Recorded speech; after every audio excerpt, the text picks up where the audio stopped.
We're going to start off today's agenda with a presentation on the use of hardware and sensors towards phenomics to deliver really complex data that we talked about yesterday. You know, we can't do the things that Mike and Filippo talked about yesterday without measuring some of these traits. And these traits are difficult and complex to measure.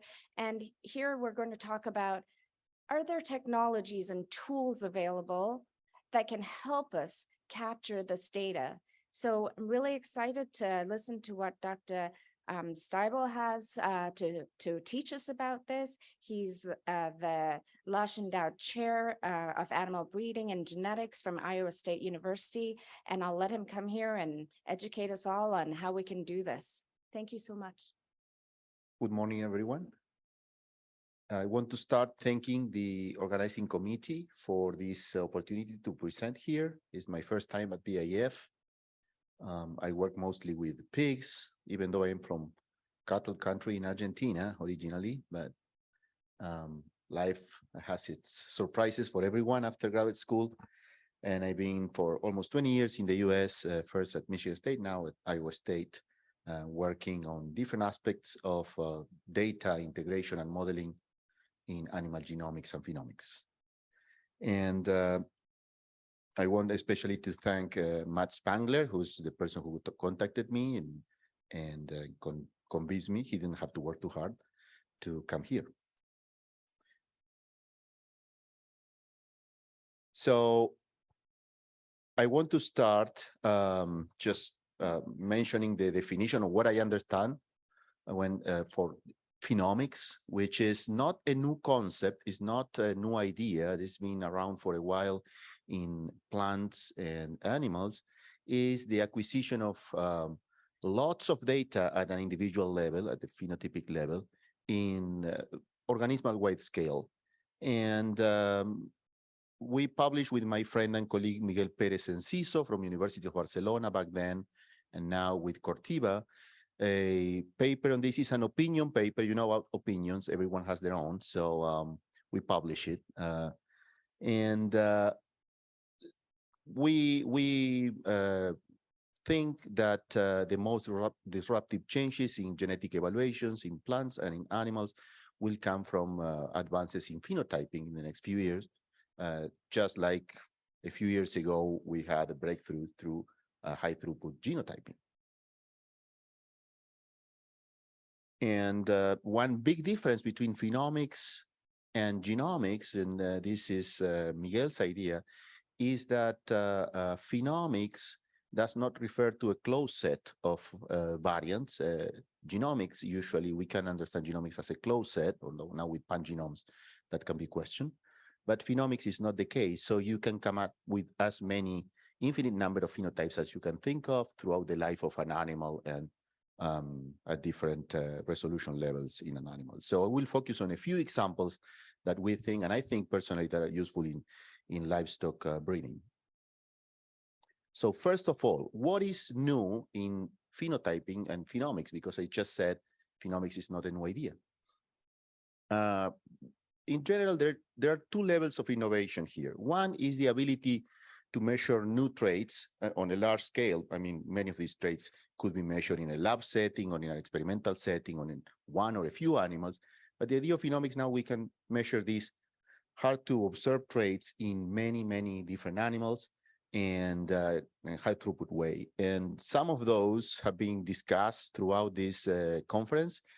For instance, we heard about gas emissions. We heard about feed conversion, some physiological traits yesterday as well. And I'm very interested in behavior, for instance. These are all traits that are very hard to measure. Now, thanks to different sensing technologies, we can attempt to measure them in a scale that is worthy of implementing a genetic evaluation for them.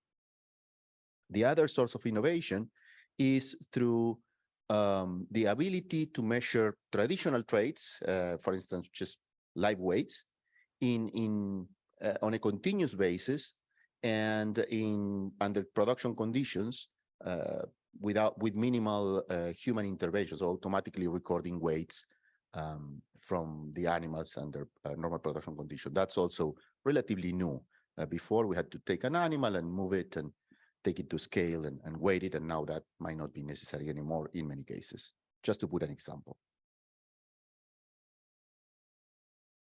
We also heard a lot yesterday about breeding programs, and as you know, this is a traditional way of representing a breeding program. You can start anywhere, but usually we start with a production system. We describe this looking at the production system, and then we establish some breeding goals. We heard about those on the session on the day before yesterday in the evening, and also the first talk yesterday by Dr. Amers. And then based on that, we establish the breeding goals, and then we decide which phenotypes to measure. And we collect phenotypes. We also collect genotypes and pedigree data. That's what we do as breeders, and what we've been doing for a while now. And then we use statistical models to estimate the genetic merit of the candidates for selection. And we implement a selection and mating. And we had a great talk yesterday from Dr. Kinghorn about that as well. And then after that, we need to evaluate our program and go back. We also heard about that yesterday. So today we'll be talking about that thing in the red box, that is the phenotyping. Just for illustration purposes, it's a dry cure COPA, because that's my hobby, to dry cure meats. So I guess it's an interesting phenotype.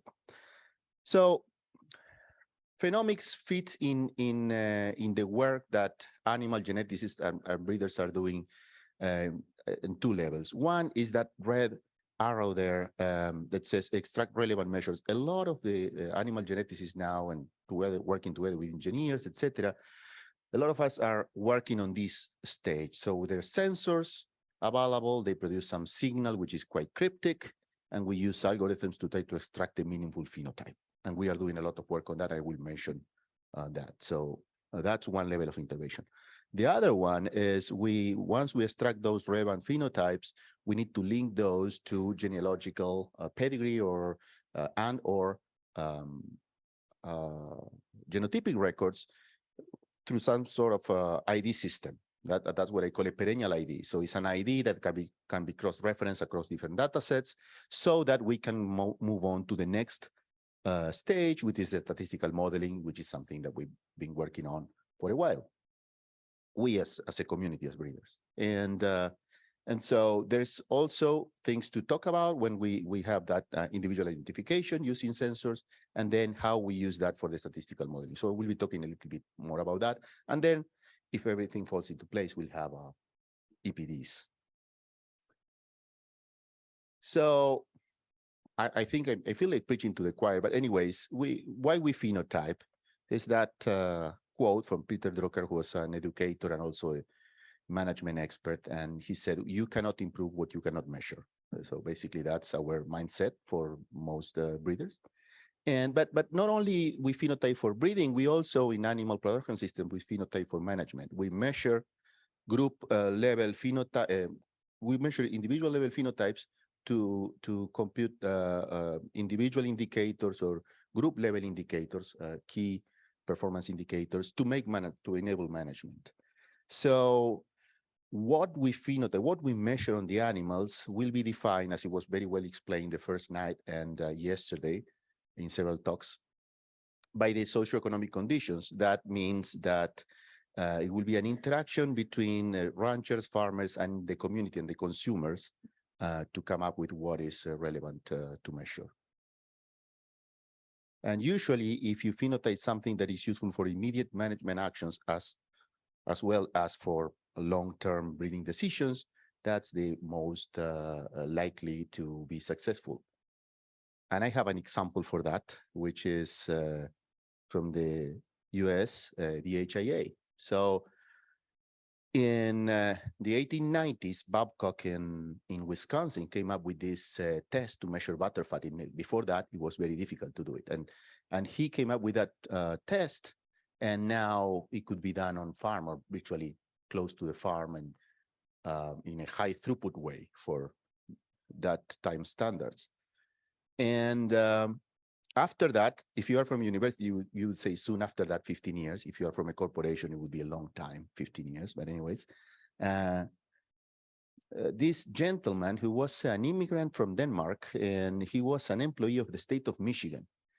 And he came up with this precursor of the HIA, which was we will collect milk and we'll test it and we'll report back to the farmer that what was the butterfat level, and they could manage to increase that, to get different pricing in their product, etc., to get a differential pricing scheme. So it started to work on that, and using that simple phenotyping tool to disseminate it to the farmers in Michigan. And it was so successful that soon after that, he was hired away by the US Department of Agriculture, and he implemented the HIA in the whole US. And everyone was selling milk and being paid based on fat, not just on volume, and managing that as well. Nutritionists started to work towards that. And then in 1936, there was so much data that the first sire evaluation, first proven sire list was published. So it was relatively quick progress for those years and back then. And it was because there was a clear management use for that phenotyping that was also feeding into, through property identification, feeding into site evaluations. And I borrow that graphic from Luis, who's here, and showing the enormous progress. And whenever someone wants to show a success story in phenotyping and genotyping and pedigrees and evaluation, etc., it shows this milk production in the US. And in North America, I would say, to be fair. So now we are starting to see this all over again, and it's spawning continuously with the advent of precision livestock farming. And as you know, precision livestock farming is the use of technology in the animal space to automate decision-making in real time and on almost an individual animal basis or very small groups. And so it's for management. So precision livestock farming is mostly about management, but these systems are being deployed for several reasons, and they are available in different production systems. And now we have the opportunity to use those data for other purposes. In general, the way this works is there is a bunch of sensors deployed as part of a PLF system, a precision livestock farming system, that generate raw data.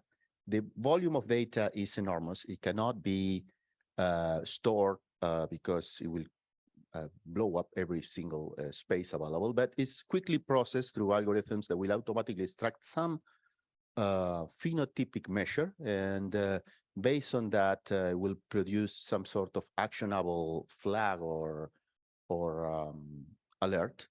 And then a manager, if a rancher, a farmer, will look at those and make decisions and take action. Those actions hopefully pay for the whole cost of this system.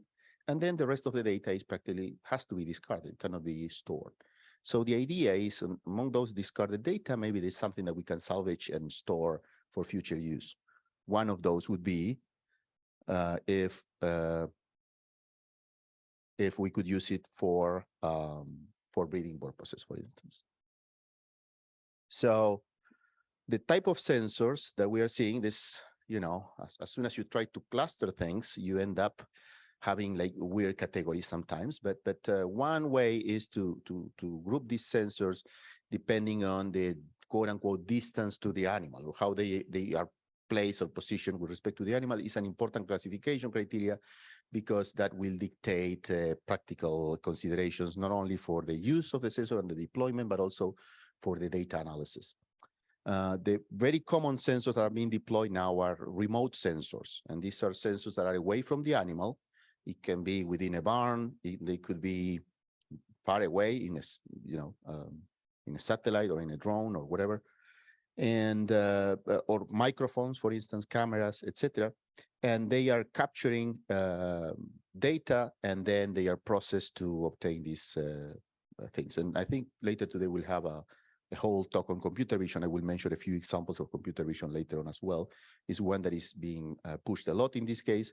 The one that you see there in the upper left corner is a microphone as well, and this now in use in many farms in Europe and in North America to detect coughing in pigs, for instance, and detect disease outbreaks early on. So those are remote sensors. Then very popular wearable sensors. These are sensors that are put on the animal, and it can be very simple from an RFID tag to much more complex, like those tags that you see in that ear of a cow that might include, for instance, an accelerometer. They might include a blood pressure sensor, um, other things, temperature, etc. And any of those also produce a output like what is represented in the graphic in the middle and below there at the bottom. And it's a signal that has to be analyzed against certain ground truth to interpret those patterns into some sort of useful phenotype. For instance, some activity can tell you what the animal is doing, if it's eating, if it's ruminating, if it's resting, etc.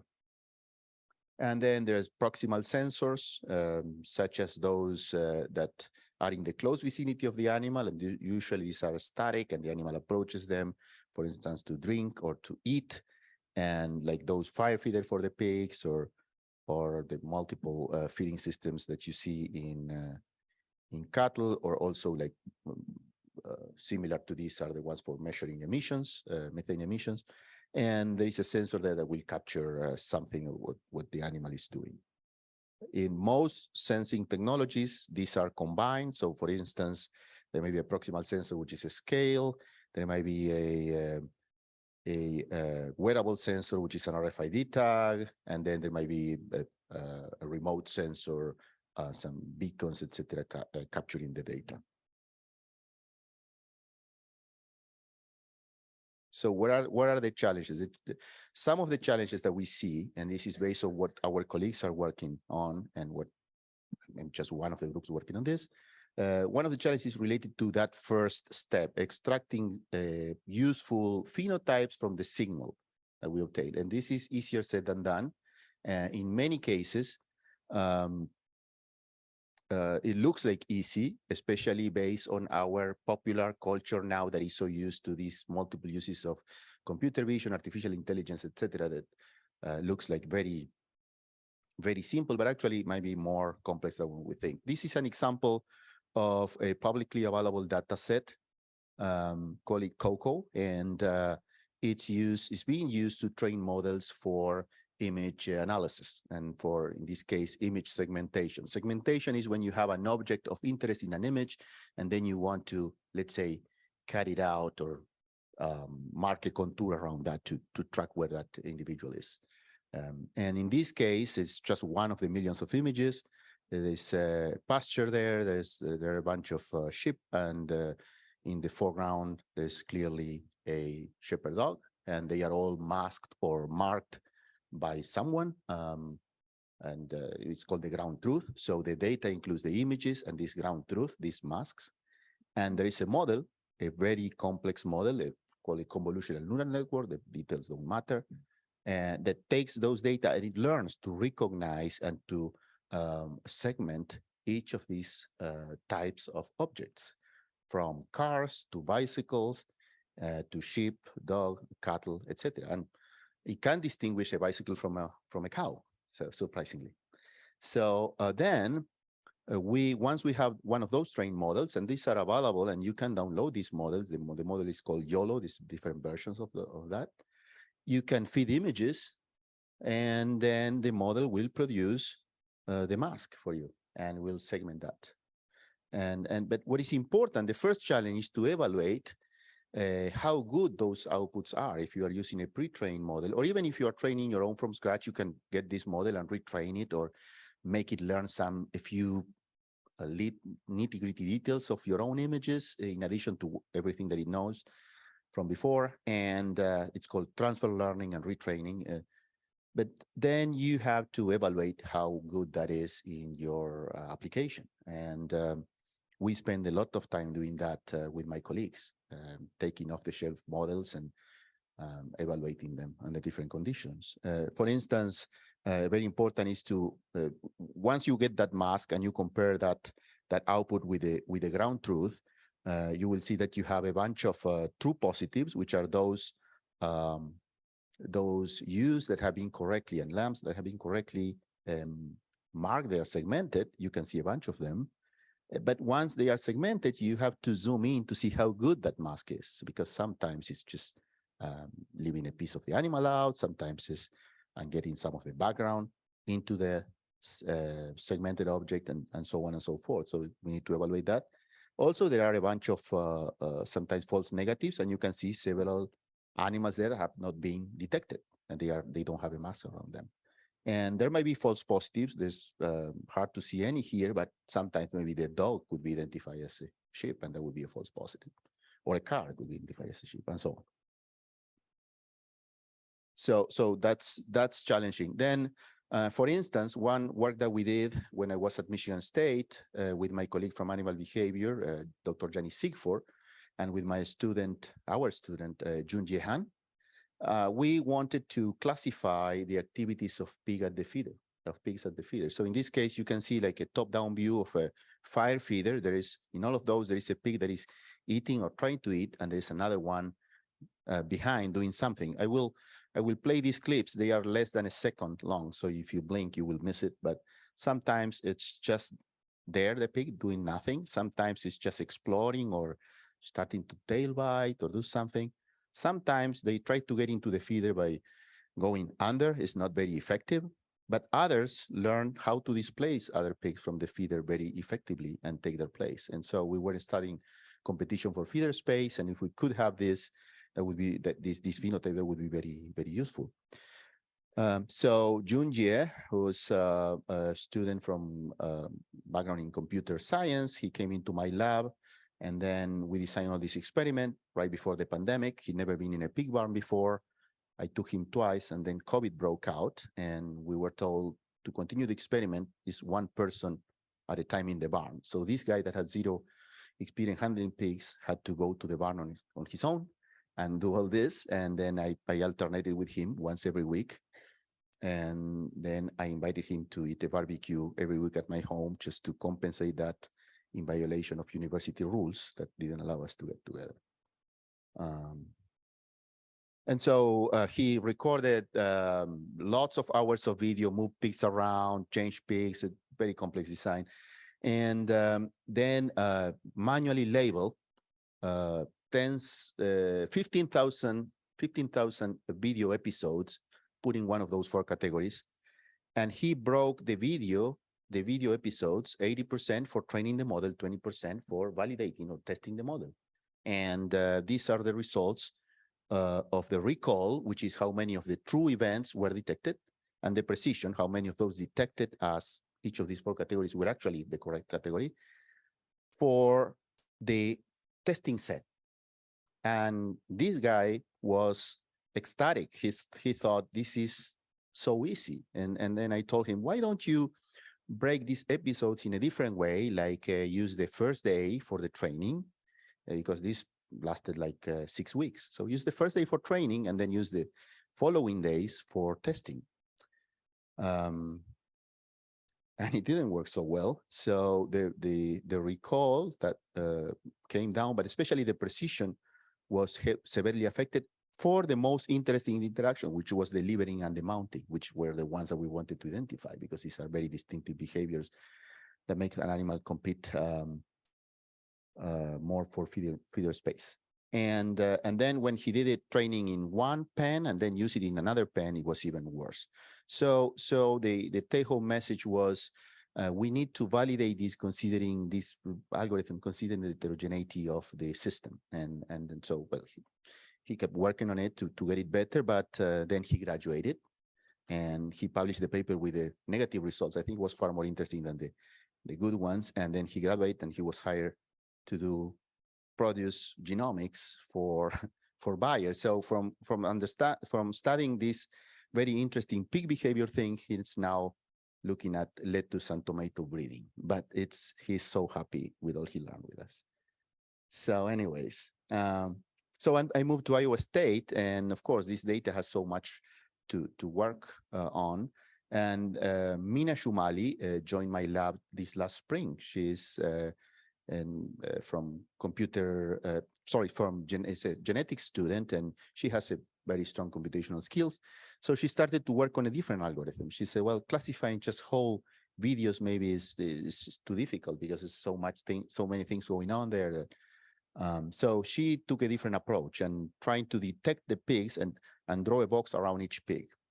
And there's pre-trained models for this, and she used that, and then she improved the training. And knowing the experience from Junjie, she started training on the first day of videos, like 10th of May, 2 years ago or 3 years ago, and then the following weeks days were used for the test set. And what you see there is the precision for the boxes, and also the intersection over union is what percentage of the true box and the computed assigned box overlap with each other. And what we see is this seems to be a little bit more robust than the video classification algorithm, but still sometimes, and for apparent no reason, there are days with very low performance, but there's always some reason, and by looking at there were different animals that day in that feeder, etc., we can track it. So we continue to work on this, and the next step will be to improve these models so that now we cannot just get to feeder occupation and competition, if there is or no competition for feeding space, to identify the animals and to identify what they are doing. But again, the key here will be like a broad validation of this. Also, Mina started working on this other problem, which is key point detection. So in this case, you have animals and you have some key points, and these key points have to be informed by what we know about the biology of these animals. In this case, it's mostly joints and maybe some anchor points like the head, the eye, and the nose of the animal. And these are pre-trained models that are available from horses.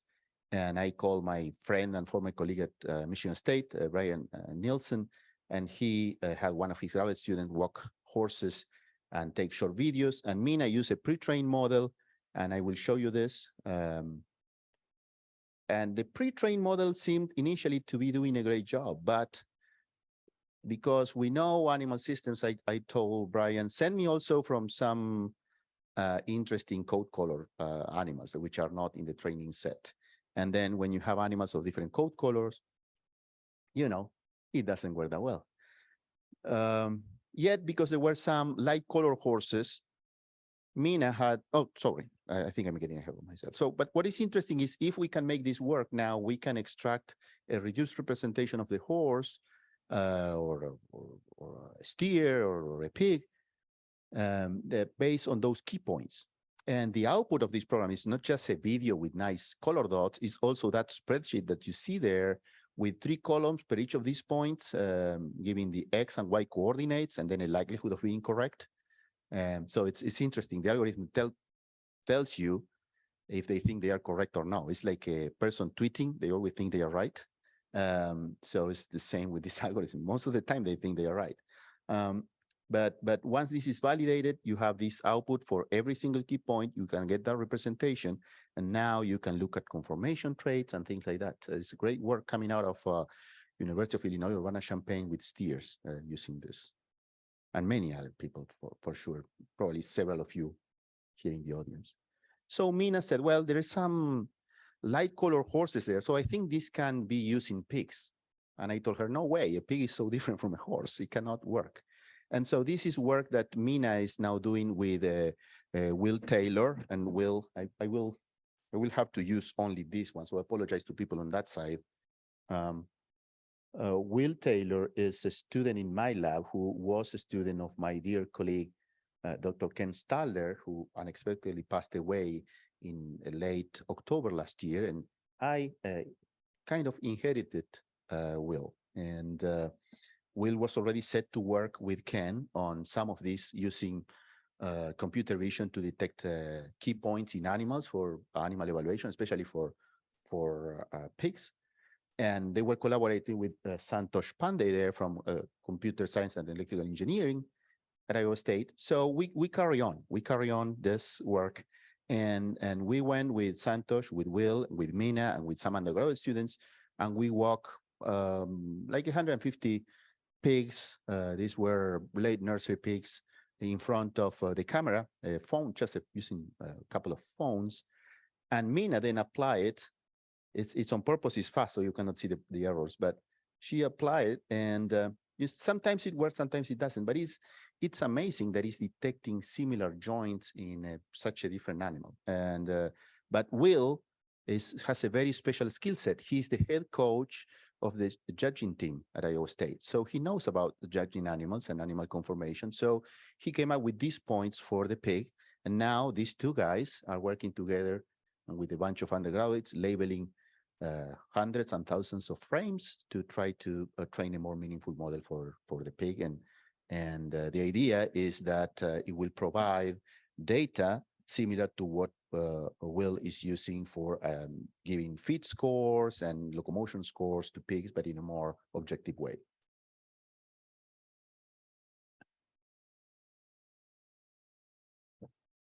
So that was one challenge, to get meaningful phenotypes from these sensors. It's easy to get thousands of images. It's hard to label them. It's really hard to get a good algorithm that will work under a wide range of conditions. Although computer scientists keep to prove me wrong that this is getting easier and easier, but it requires a lot of work on our side to evaluate that. The other challenge is animal identification. And as I said, we need to link phenotypes to genotypes and genealogies using some sort of ID system. So it's very complicated for people working with pigs because they are uniform coat color, and I will have also the sympathy of cattle breeders because they are mostly always black, and don't take offense, people from other breeds, but we know how this works. So it's really hard just to distinguish the animal based on that aspect. So working with Jenny Sigford and with our colleague Thomas Norton from Catholic University of Leuven in Belgium, for instance, in pigs, for an experiment that we did at the pig farm at Michigan State, we painted numbers in the back of the pig, and then it was extremely easy to detect that. But the problem is those IDs are not permanent, and they don't stay with the animal. They get dirty, and they get blurry, and also they are hard to cross-reference because it's very easy to make mistakes. So even though we could get to the time of each animal at the feeder, it was only for research purposes. It wouldn't be applied at the farm level.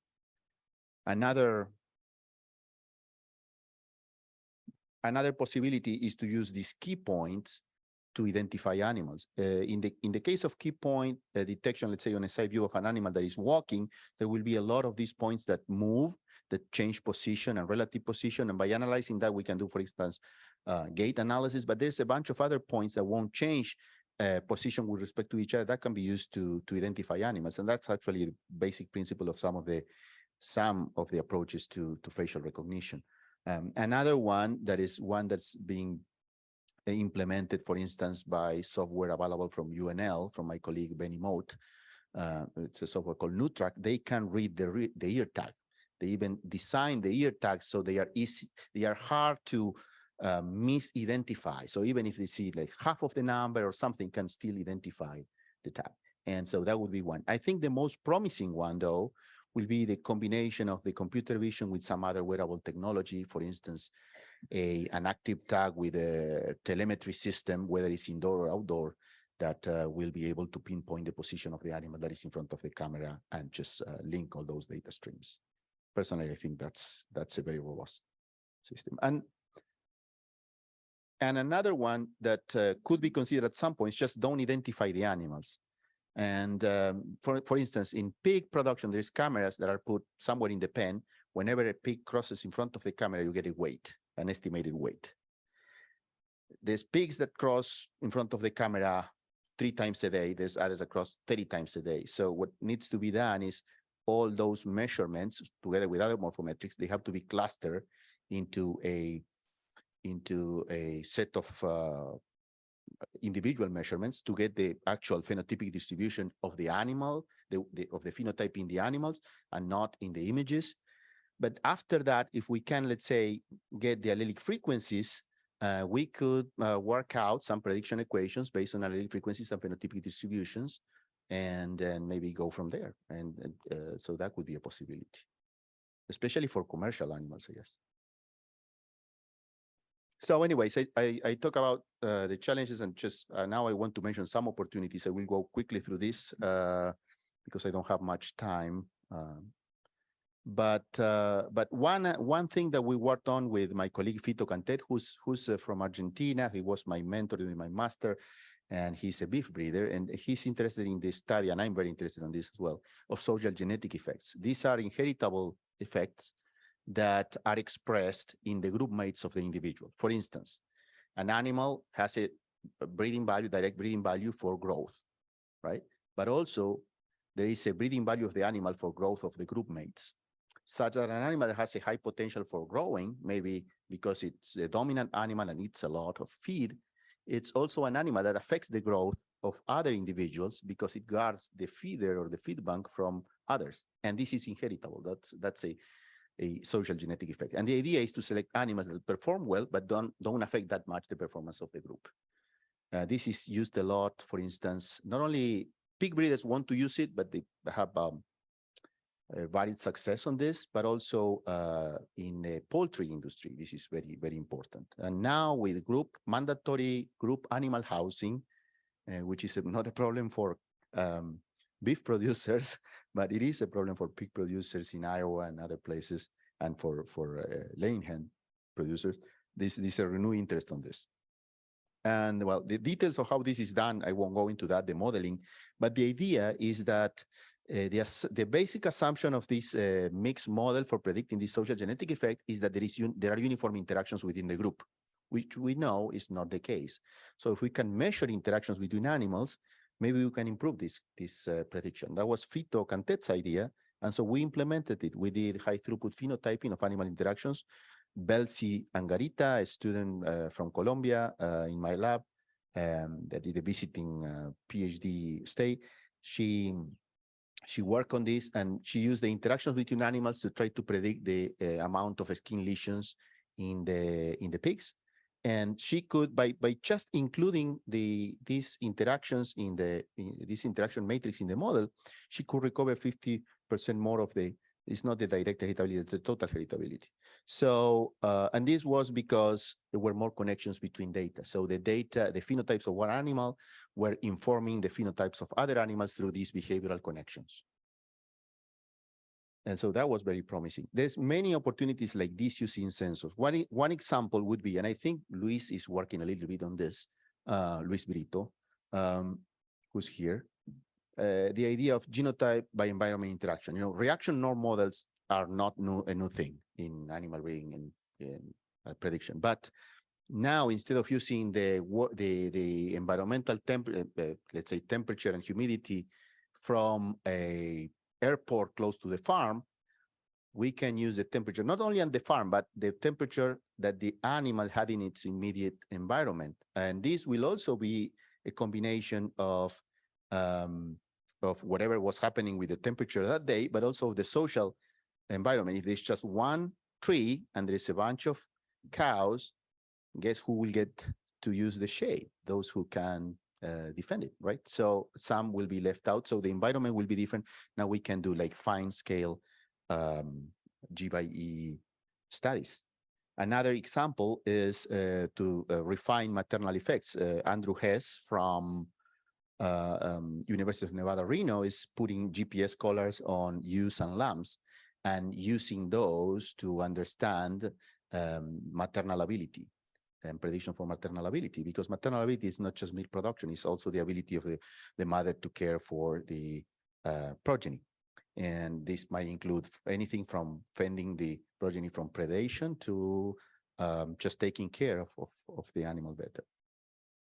So it's an old model with a new twist, thanks to the data. And there's others that we've been working on, like completely new data. I don't think I have a lot of time for this, but this is an interesting one to me. These dyadic phenotypes are phenotypes that are not expressing one animal, but in pairs of animals. So the amount of time, or the probability that an animal attacks another one and chooses who to attack, for instance, or who to play with in the case of pigs. Playing behavior is a very important trait from the point of view of animal welfare. then we can model that using also models. And now to predict not the phenotype of one individual, but the interaction between two.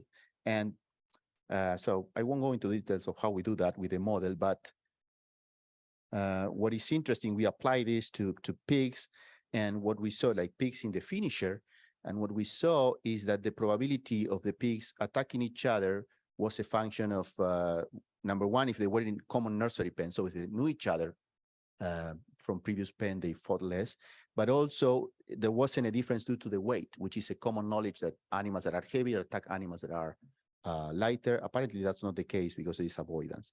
Also, we could estimate the heritability of the probability of giving aggression and receiving aggression with these models is much more heritable, the giving aggression than receiving the victim effect, although the victim effect is significant. And so there is animals that attract more attacks from others. So this is an interesting one. And then another one is co-occurrence at the feeder, and we published this a couple of years ago. So I will skip this. So the conclusions is that we have these new traits available that we can measure.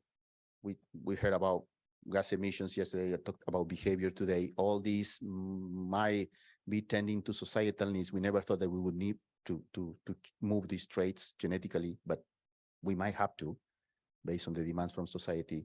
And then we need, for that, we need those phenotypes. Also, we have classic traits, not only individual traits, but also environmental measures for selecting animals that are better adapted for certain climates or certain production conditions. So overall, we have to work on better modeling, whether for phenotyping or for the prediction itself. So this requires that we work across many disciplines. We have to work a lot with computer scientists now and engineers, etc.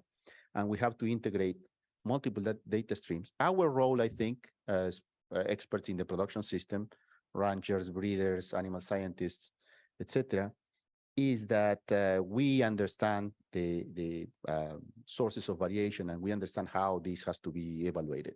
We need to do this evaluation. We cannot tertiarize this. We cannot delegate this piece, because otherwise we get an overall accuracy that might not be the case for the situation where we want to work on.